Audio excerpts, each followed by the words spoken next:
আজ আমি কটা কুইজ জিজ্ঞেস করছি। বলো তো, কোন দেশকে উল্টে লিখলে ভারতীয় মহিলা হয়? দ্বিতীয় প্রশ্ন, আমাদের রান্নাঘরে অনেক বাসনপত্র থাকে।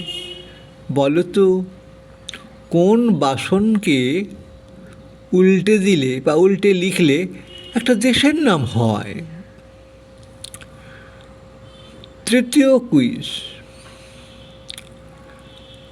ধাতু তো কঠিন হয়, সোনা, রূপো, অ্যালুমিনিয়াম। বলো তো, তরল ধাতু কোনটি? চতুর্থ প্রশ্ন,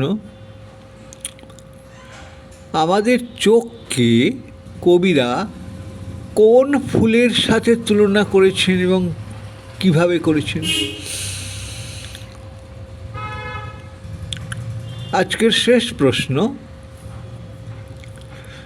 আমাদের শরীরের কোন কোন অঙ্গ দিয়ে আমাদের নামকরণ হয়েছে বলো তো? এই ধাঁধা ঠিক না, প্রশ্নগুলো খুবই মজার অথচ খুবই ভাবোদ্দীপক এবং চিন্তা উদ্দীপক। তোমরা ভালো করে ভেবে উত্তর দিও। উত্তর আমি 2 দিন পরে বলবো। টাটা।